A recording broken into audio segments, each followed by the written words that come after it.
Magandang araw sa inyo. Karera Tips, May 10, 2024, Friday.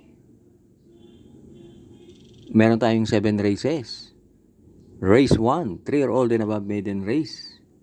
Distance 1,200 meters na merong 6 entries. Start ito ng winner take all, races 1 to 7. Dito sa race 1, pampremera ko yung entry number 4, Akron Silver sa kay ni Dan Camanyero. Huling takbo niya na segundo kay Dazzling Gab at gumawa ng 116.4. Panigundo ko yung entry number 3, Breakthrough sa kay ni RM De Los Santos. Yan naman, merong 117 and a half. Kaya dito sa race 1, pampremera 4, Akron Silver. Panigundo 3, Breakthrough. Race 2, Pillar Accumulating Base Class 5 with 5 points, split. Distance 1,200 meters na merong 8 entries. Start ito ng pick 6, races 2 to 7. Dito sa race 2, pampremera ko yung entry number 5, Abalicious sa kay ni BJ Galleta. Last run ni Abalicious. Napanlima yan sa karera nila Asik-Asik Falls. At panigundo ko yung entry number 8, Hot Legs sa kay ni CP Henson. Meron yan 130 and a half sa 1-4. At kahit dremate yan, tingin ko may panalo yan dahil maganda naman ang numero. Kaya dito sa race 2, pampremera 5, Abalicious. Panigundo 8, Hot Legs. Race 3, Pillar Accumulating Base Class 5, 6 to 10 split. Distance 1,200 meters na merong 8 entries. Start ito ng pick 5, races 3 to 7. Dito sa race 3, pampremera ko yung entry number 5, The Chosen One sa kay ni James Torque. Mataas na rating base pinanggalingan yan. At yan si The Chosen One. Tingin ko isusunod lang yan dahil matulin yung 6, Mr. Manillennial. Panigundo ko yung entry number 3, You Never Know sa kay ni KB Abobo. Mababa na rin sa laban yan, si You Never Know. Kahit dremate yan.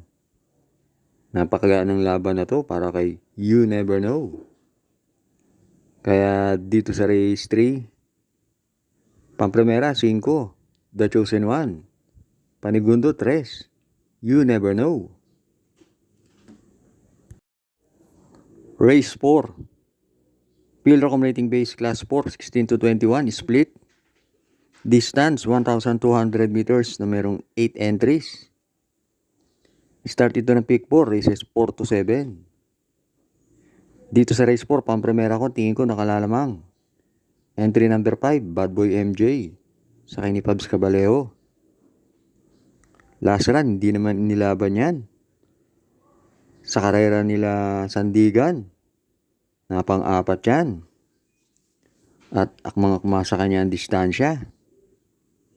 Panigundo ko yung entry number 7, Bisyo Magserbisyo sa kay ni JB Bakaygay.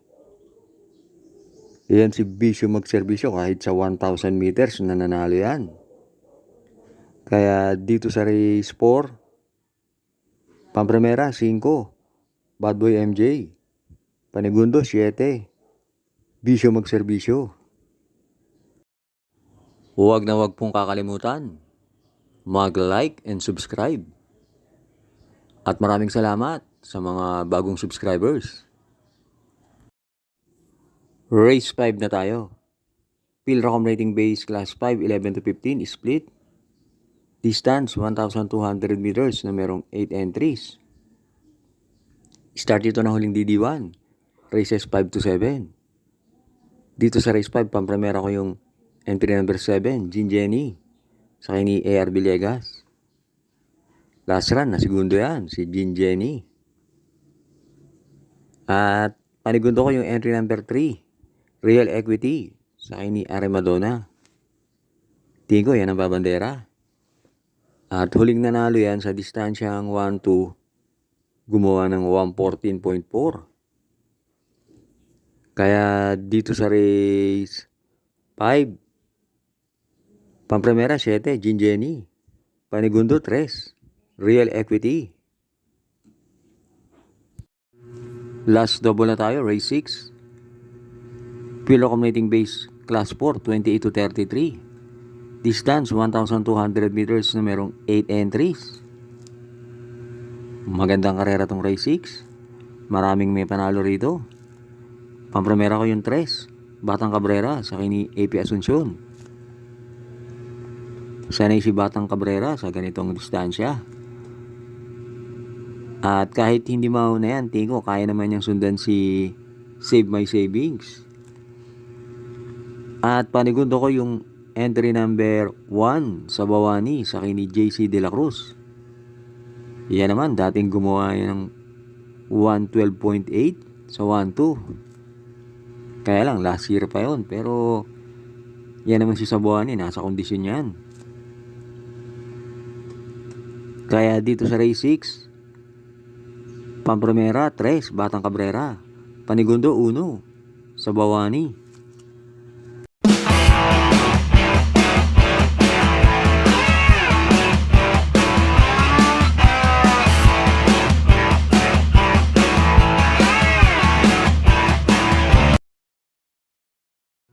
Last race na tayo, race 7. Field Accumulating Base Class 5, 6 to 10 split. Distance 1,200 meters na merong 8 entries. Dito sa race 7, pamprimera ko yung entry number 7, Piece of Cake sa kini CP Henson. Tingin ko yan ang babandera. At lately, magaganda naman tinatakbo niyan. Panigundo ko yung entry number 2, Static sa kini Pabs Cabaleo. Yan si Static, meron yan 114.5 sa 1-2. Kaya dito sa race 7, Pamprimera 7, Piece of Cake. Panigundo 2, Static.